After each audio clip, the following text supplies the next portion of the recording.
Jadi orang yang punya potensi ilahi, orang yang percaya kepada dia adalah manusia-manusia ilahi.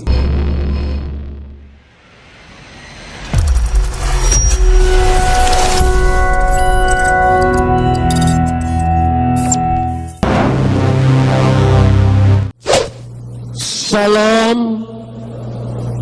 Pagi hari ini kita akan bersama-sama membaca firman Tuhan yang terambil dari kitab 2 Raja-Raja pasal yang ke-6 ayat 1 sampai ayat 7.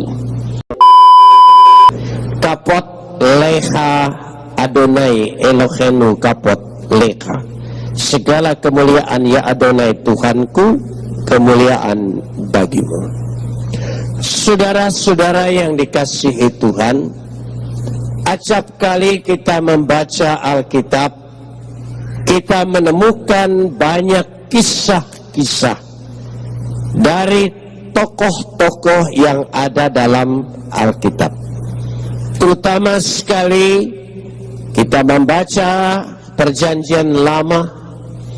Di situ kita bisa melihat bagaimana kisah-kisah dari tokoh Alkitab itu. Bahkan seperti Abraham, dari sejak dia dipanggil keluar dari Ur Kasdim dan perjalanannya sampai kepada matinya, kita melihat semua kisah itu begitu rinci, dan kita bisa menemukan kisah itu berakhir seperti itu. Apalagi kalau kita membaca kisah Musa, dari sejak kelahirannya, perjalanannya, hidupnya, sampai matinya, kita bisa tahu akhir dari ceritanya. Artinya kisah itu ada resolusinya. Tetapi kita juga seringkali menemukan potongan-potongan kisah yang tidak ada resolusinya, seolah-olah ditinggalkan mengambang begitu saja. Antara lain, baru saja kita membaca kisah daripada kitab 2 Raja-Raja pasal 6 ayat 1 sampai 7. Kalau saudara perhatikan di situ, dari ayat pertama, sesungguhnya nabi-nabi rombongan yang tinggal bersama Elisa menghadapi masalah, yaitu tempat tinggal mereka sudah terlalu sempit. Mereka berkeinginan, berencana untuk membangun tempat yang baru, bahkan tempat yang lebih baik. Dan tentu saja mereka bekerja dan berusaha. Mereka menebang pohon dan membuka lahan, dan lahan itu bakal buat menjadi tempat kediaman mereka. Pohon-pohon itu pun dan akan dipakai bahan untuk membangun tempat tinggal mereka.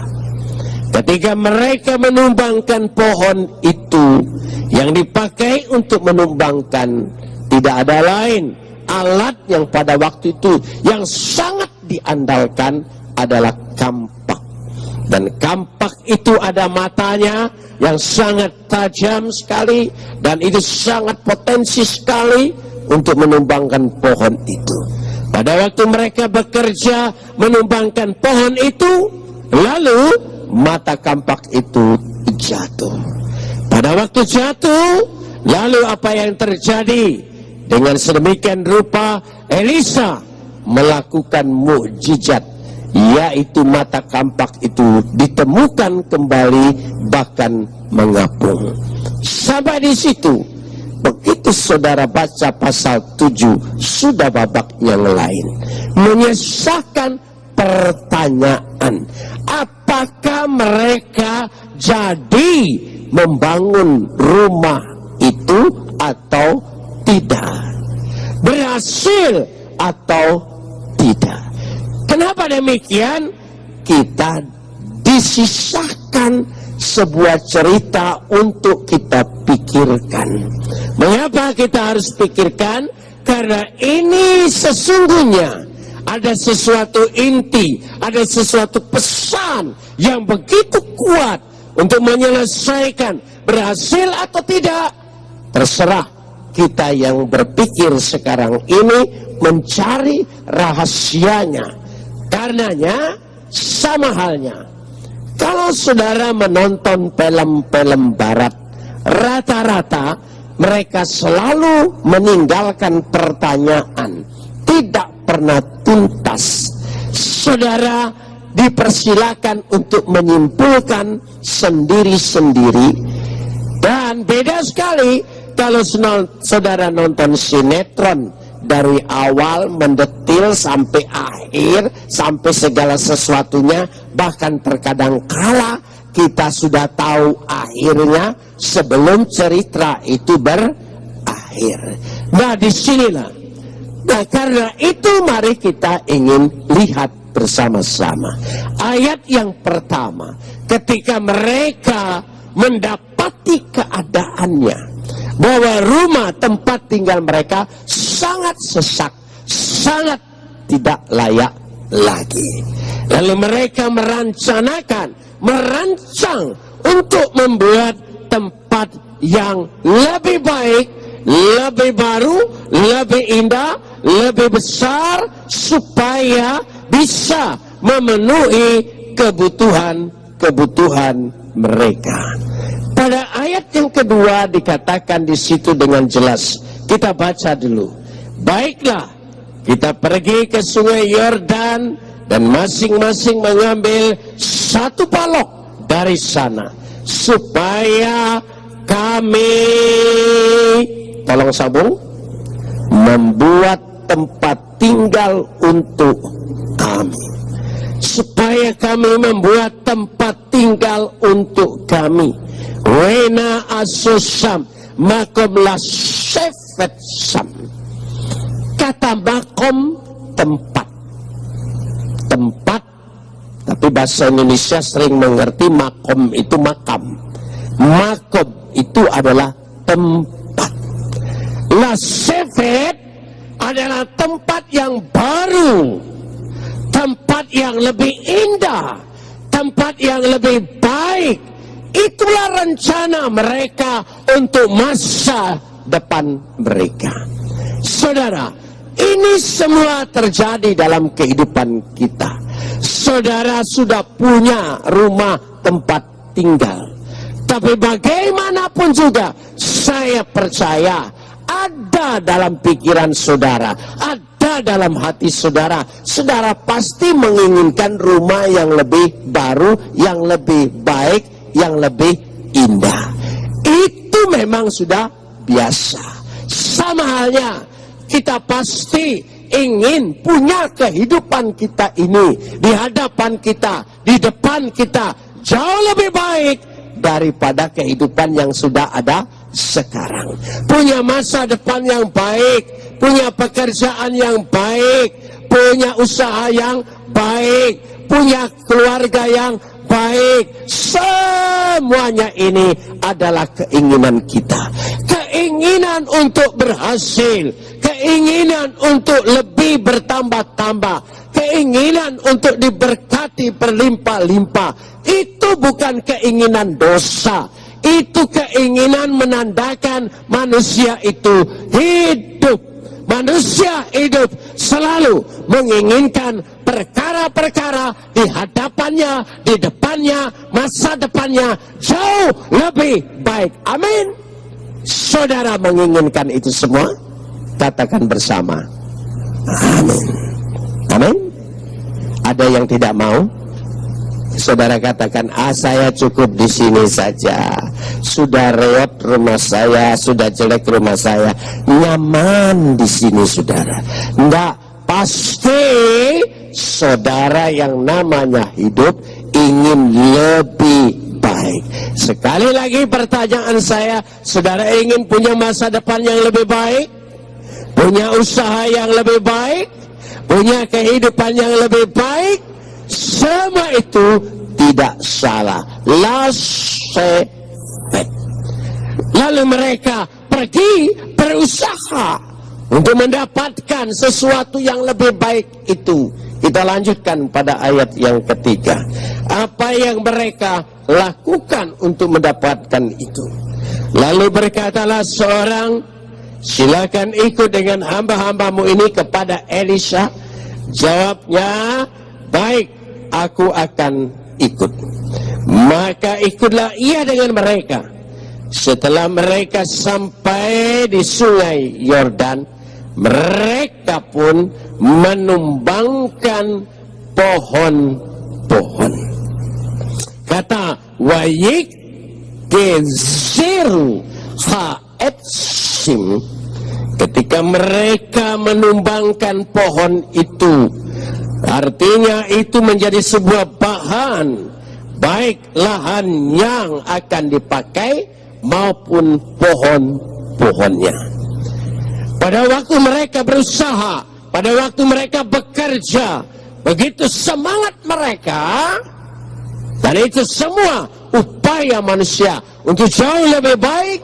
Mereka tidak bisa berpangku tangan, mereka tidak bisa meminta keajaiban yang tiba-tiba. Mereka harus ada usaha. Ayat kelima, saudara perhatikan, disinilah kuncinya. Kita lihat ayat yang kelima, kita simak dengan baik-baik. Mari ayat yang kelima. Dan apa? Dan simpan dulu dalam pikiran apa yang terjadi.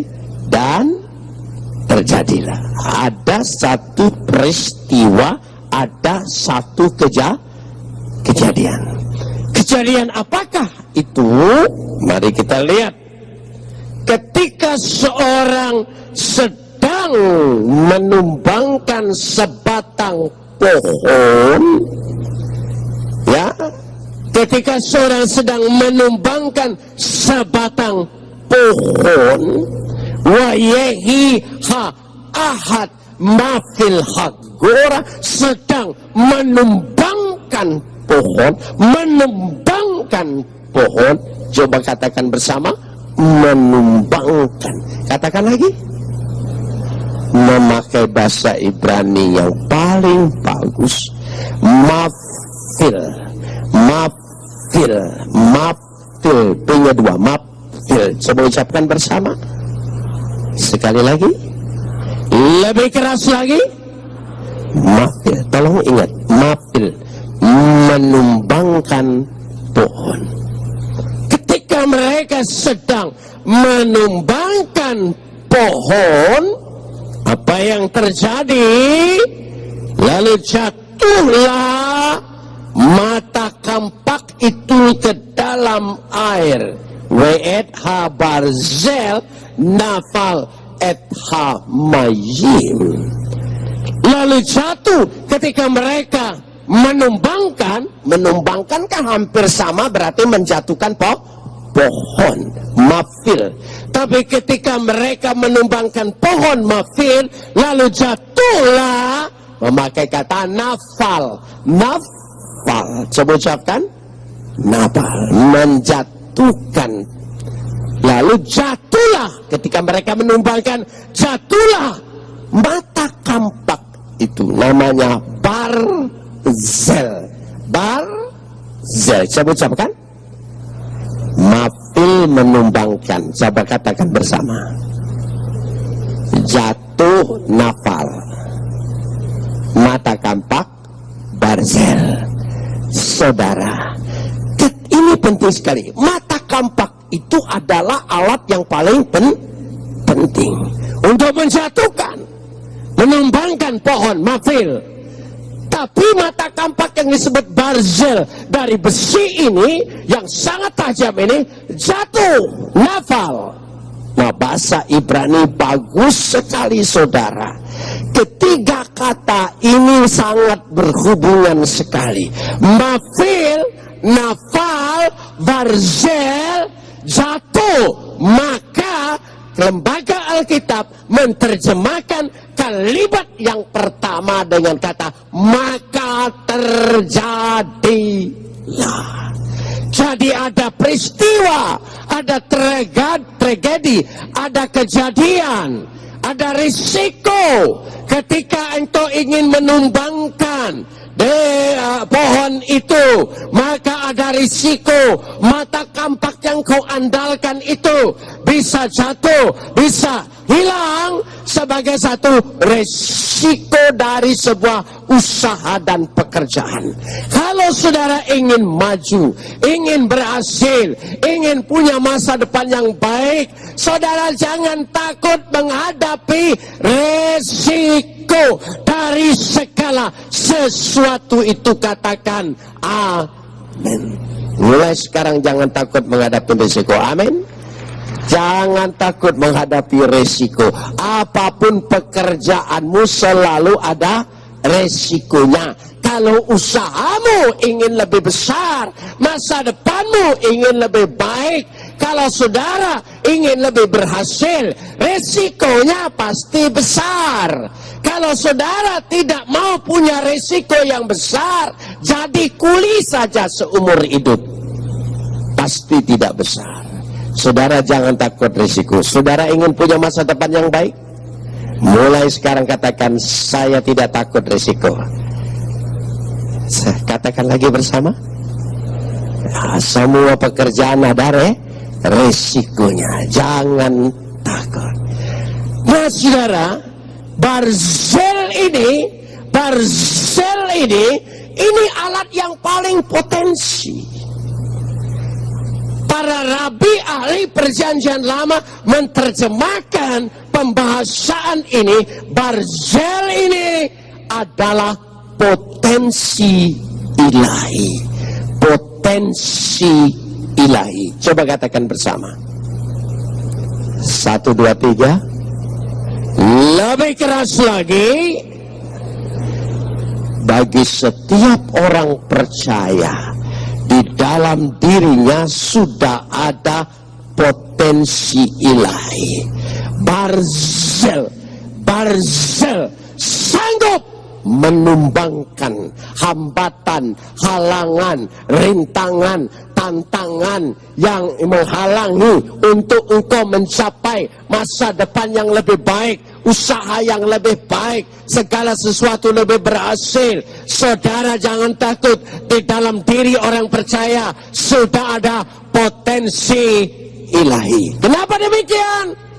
Barang siapa percaya kepadanya tidak binasa, melainkan beroleh hidup yang kekal. Yang kekal itu hanya satu di dunia ini, Tuhan. Selain Tuhan tidak ada yang kekal. Berarti ketika engkau percaya, engkau beroleh hidup yang kekal.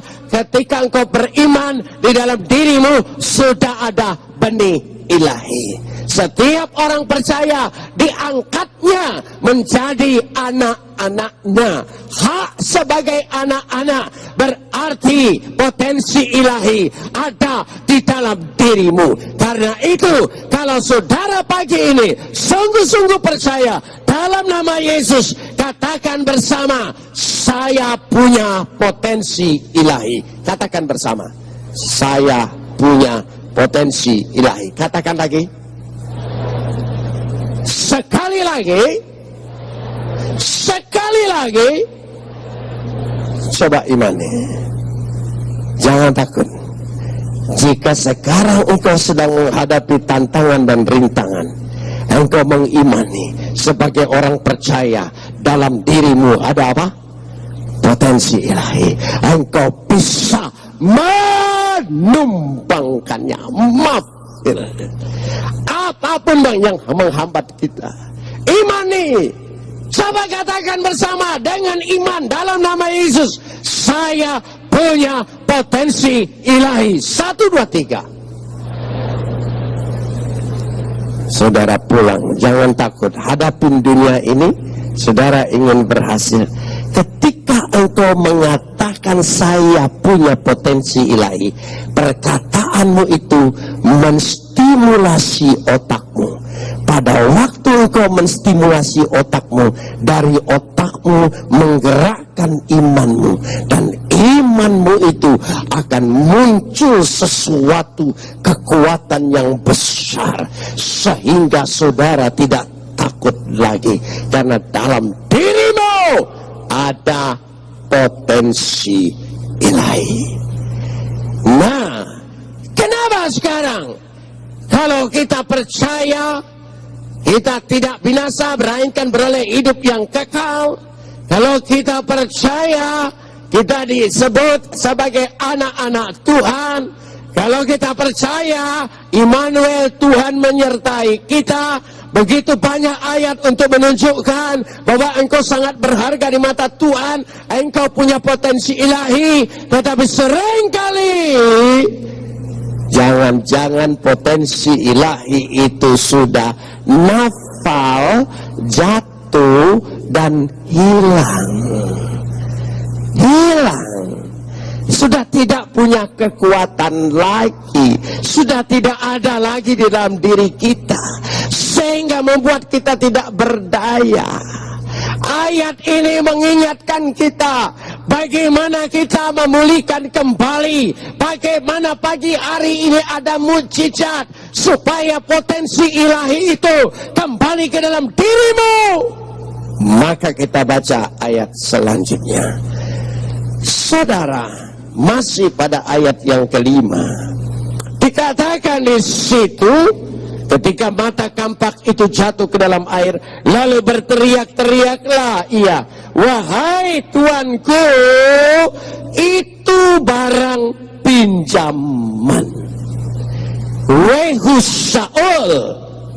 Saul, itu barang pinjaman, itu datang dari Tuhan. Potensi ilahi itu barang pinjaman yang Tuhan berikan kepada kita. Kalau begitu, saudara mengerti kata Wehu Saul, barang pinjaman, sederhana sekali memikirkan dan menafsirkannya. Siapa yang di tempat ini tidak pernah minjem barang orang? Entah saudara, entah tetangga, entah teman. Saudara pernah minjem barang orang lain? Pada waktu minjem, apa perasaan saudara? Ketika memakai dan menggunakannya, punya rasa tanggung jawab yang paling tinggi. Paling tidak enak memakai barang pinjaman, karena tertekan, yaitu harus hati-hati dan bertanggung jawab, menggunakan sebaik-baiknya. Itu arti barang pinjaman. Nggak mungkin mentang-mentang pinjaman, masa bodoh lah ini kan barang orang lain. Oh tidak, saudara yang punya harga diri, kalau dipinjamin orang paling berat. Saya kalau dipinjamin orang mobil untuk pakai, rasanya beban batin. Hati-hati sekali, takut sampai nyerempet sana dan sini. Tapi kalau barang sendiri, rasanya bebas, saudara. Tidak ada rasa ketakutan. Itulah artinya kita harus menggunakan potensi ilahi itu sebagai barang pinjaman. Artinya kita harus punya rasa tanggung jawab yang tinggi. Gunakan sebaik-baiknya, gunakan sepenuh-penuhnya, karena ini adalah pinjaman daripada Tuhan sebagai potensi ilahi. Tapi sayangnya sekarang hilang. Bagaimana kalau hilang? Apa yang bisa kita lakukan? Mari kita baca ayat yang ke-6. Pada ayat yang ke-6 dikatakan di sini, tetapi berkatalah, tolong sambung. Tetapi berkatalah. Sekali lagi. Coba perhatikan. Saya ingin mengajak saudara baca Alkitab itu jangan cepat-cepat. Firman Tuhan itu bermakna, penuh dengan kekuatan dan arti yang memberikan kekuatan kepada kita. Coba kita ulangin ayat yang ke-6. Tetapi berkatalah apa? Berkatalah. Saudara baca ayat 6 ya. Saudara coba lihat dari ayat 1. Selama ini Elisa dipanggil abdi Allah tidak? Abdi Tuhan tidak? Ada enggak kata-kata itu dari ayat 1 sampai ayat 5? Tidak ada. Kenapa mendadak tiba-tiba?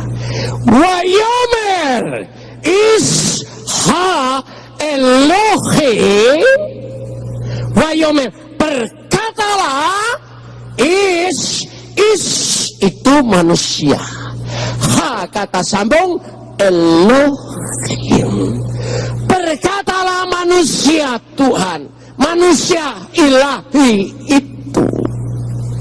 Jadi orang yang punya potensi ilahi, orang yang percaya kepada dia adalah manusia ilahi. Mulai sekarang kita katakan lagi kata kunci yang kedua, saya manusia ilahi. Lebih tegas lagi, saudara tidak yakin saudara manusia ilahi? Saudara pasti masuk surga, saudara pasti diselamatkan. Barang siapa percaya tidak binasa melainkan beroleh hidup yang kekal. Saudara menjadi anak-anak Tuhan, saudara percaya sebagai anak-anak Tuhan, dan saudara berharga sebagai biji mata Tuhan. Amin. Jadi dalam diri kita ini sebagai apa? Manusia ilahi. Katakan bersama. Sekali lagi. Lebih keras lagi. Lagi. Ada rasa lain tidak? Coba, saudara sebagai apa? Oh, tadi dia pujian tadi bagus sekali. Harus bertahan, harus menang, harus maju. Karena aku apa? Manusia ilahi. Minimal begini, ketika datang godaan kepada kita, si iblis menggoda, lalu kita katakan, saya manusia ilahi, saya manusia ilahi, saya manusia ilahi. Artinya manusia ilahi tidak tunduk pada bujukan iblis, tidak tunduk kepada rayuannya. Dia akan menjaga harga dirinya karena dia adalah manusia ilahi. Iblis akan gentar kalau engkau berani setiap saat berkata, menstimulasi otakmu, menguatkan iman percayamu, saya manusia ilahi. Ketika engkau lemah, ketika engkau kecewa, ketika engkau menghadapi persoalan seolah-olah tidak ada daya, saudara berkata, saya memiliki potensi ilahi, saya manusia ilahi. Coba, kira-kira yang menggoda bagaimana? Kalau iblis menggoda, belum apa-apa saudara sudah punya pride, sudah ada harga diri, kebanggaan, saya manusia ilahi. Iblisnya ragu-ragu menggoda. Tapi kalau belum apa-apa, saya manusia biasa, penuh dengan segala kelemahan dan kekurangan. Saya memang dikuasai oleh nafsu. Saya ini manusia lemah. Saya ini daging. Saya iblis senang. Hore, ini makanan empuk. Itu sebabnya ketika jatuh saudara langsung mengikuti perkataan iblis. Aku kan manusia lemah, sudah biasa digoda. Rahasia ini, sejak sekarang kalau ada godaan, saya percaya engkau akan dapat bertahan. Kalau engkau mempercayai dirimu dengan harga dirimu sebagai apa? Coba katakan apa? Ayo, kira-kira yang mau menggoda gimana? Manusia ilahi. Manusia ilahi itu yang bagaimana? Tentu saudara akan lihat, manusia ilahi tidak sama dengan cara-cara manusia biasa, apalagi iblis. Jadi ada dua kata kunci, nanti kita lanjutkan sekarang ini. Lalu apa? Manusia ilahi. Katakan lagi bersama. Oh, saudara pulang nanti Saudara rasakan kekuatan imanmu. Saudara rasakan bahwa imanmu menguasai akal pikiranmu untuk tidak tunduk dengan dunia ini, karena engkau manusia ilahi. Wa yomer isha Elohim, berkatalah manusia Tuhan itu. Ditulis itu abdi Allah. Saya lebih senang menerjemahkan is itu bukan abdi, manusia. Is itu manusia. Ha Elohim, berkatalah abdi Tuhan itu. Lalu dikatakan di situ dengan jelas apa perkataannya ayat ke-6. Kemana jatuhnya? Kemana jatuhnya? Loh, kok Elisa tidak tahu ya? Bukan dia tidak tahu. Dia ingin mengajar orang yang menjatuhkan ini, orang yang menghilangkan ini, menghilangkan Barzel bata kampak ini. Dia bertanya, Ana nafal, di mana jatuhnya? Kenapa perlu tahu di mana jatuhnya? Saudara, karena perlu. Kalau kita tahu kelemahan kita, kelalaian kita, kekurangan kita, kegagalan kita, kejatuhan kita, kebangkrutan kita, kita terperdaya karena tipu daya orang. Kalau kita tahu di mana jatuhnya kita itu, saya percaya itu akan menjadi pelajaran yang sangat luar biasa di dalam pengalaman hidupmu. Engkau tidak akan tertipu kedua kalinya. Engkau tidak akan jatuh untuk kedua kalinya kalau kita sungguh-sungguh belajar dari kegagalan kita. Kenapa aku gagal? Kenapa aku sampai jatuh? Kenapa sampai aku tertipu? Saya percaya kalau itu betul-betul engkau pelajari dan tahu. Tapi sayangnya pendidikan di Indonesia ini suka keliru dari awalnya. Saya kasih contoh begini. Kalau anak sekolah sedang ulangan, lalu dikasih 10 soal oleh gurunya, 5 benar, 5 salah, nilainya tidak cukup, maka anak itu harus ada ulangan kembali atau disebut remedial, dan dibuat soal baru. Soal baru dia belajar lagi. Soal yang lama pada waktu salah yang 5 tidak dipelajari lagi. Maka soal baru dia buat lagi, salah lagi. Salah lagi, buat lagi, salah lagi. Kebetulan saya melihat cara pendidikan orang di Amerika dari sejak kecil, karena cucu saya sekarang tinggal di sana. Kalau 10 soal diberikan kepadanya, maka 5 yang salah, gurunya tidak memberikan soal baru. Dia disuruh mencari kenapa yang 5 ini sampai salah. Setelah mereka dapat menemukan salahnya di sini dari 5 soal yang salah ini, maka nilainya naik, saudara.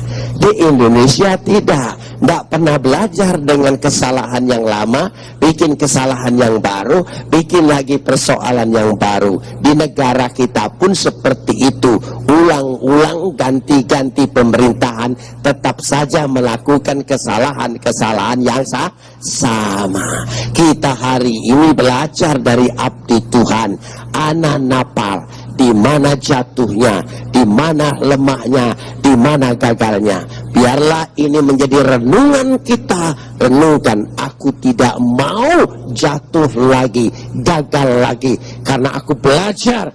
Kenapa pada waktu itu? Apa aku lalai? Apa aku terlalu percaya orang?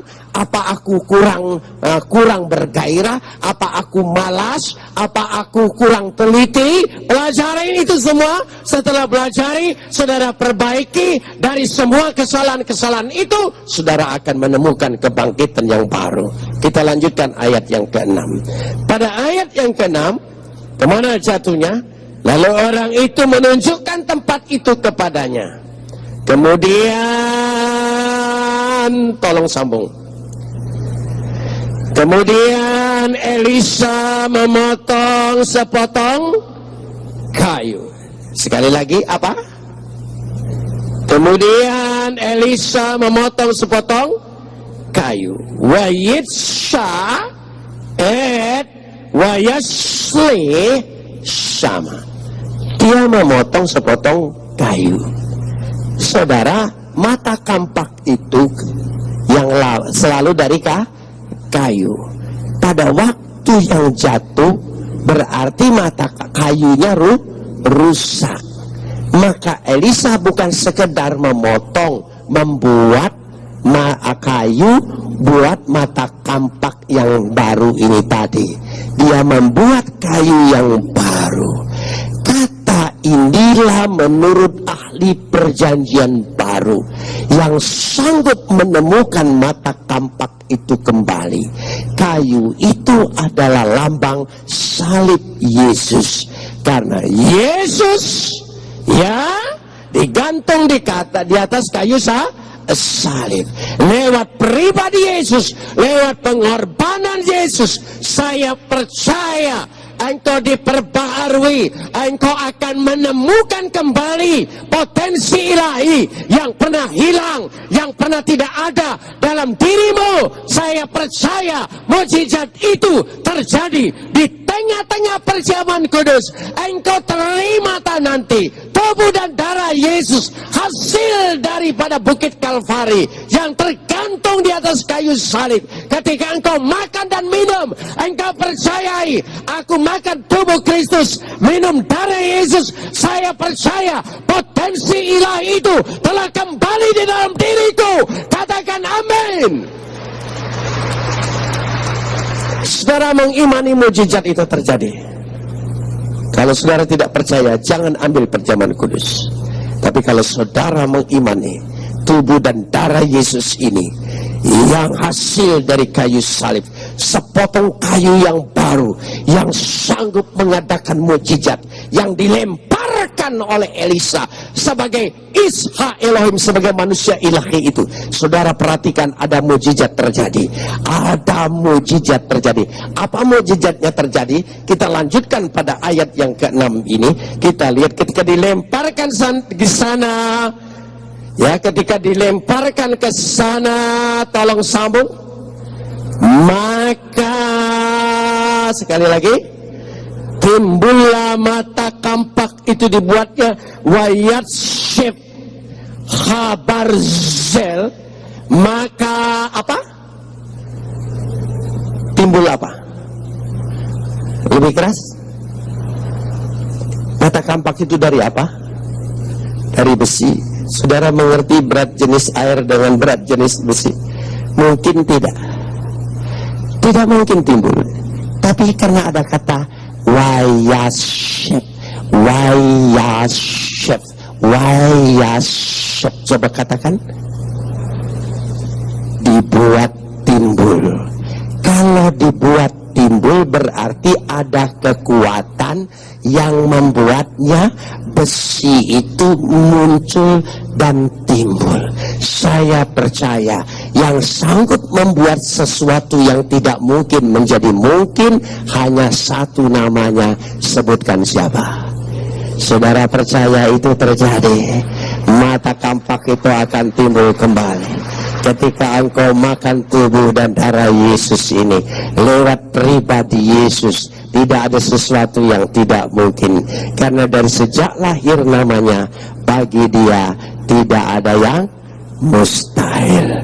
Bagi hukum alam mustahil. Besi bisa muncul hanya dipancing oleh kayu mata kampak yang baru. baru. Untunglah ada kata wayashet, ada yang membuat dia, ada yang membuat. Tentu ada yang membuat, bukan, sekali lagi, bukan Elisa yang membuat. Ada mujizat. Katakan bersama. Ada katakan lagi bersama. Saudara tahu, dalam setiap diri orang percaya masih tetap ada mujizat. Katakan lagi, ada mujizat. Dalam hidupku ada mujizat. Saudara jalani hidup ini. Ketika engkau tidak berdaya, ketika engkau sudah angkat tangan, bagi kita masih ada satu cadangan emas yang luar biasa. Satu kata apa? Mujizat. Katakan bersama. Apapun yang kau hadapi sekarang ini masih ada apa? Saudara mengimani itu terjadi. Dan itu terjadi. Kita lanjutkan ayat ke-7. Bagaimana terjadinya? Kita lanjutkan pada ayat yang ke-7. Lalu katanya apa? Amillah wayomer harimlah. Amillah. Lanjutkan. Orang itu, tolong sambung. Orang itu, saudara percaya mujizat Tuhan terjadi pada ibadah ini? Bukan besok, bukan nanti. Imani, pagi hari ini ibadah mujizat itu terjadi. Mata kampak itu, potensi ilahi akan kembali dalam dirimu. Itu yang memampukan engkau untuk mencapai masa depan yang baik, yang sanggup menumbangkan hambatan, halangan, rintangan, apa saja pasti terjadi. Sekali lagi baca ayat 7 yang terakhir.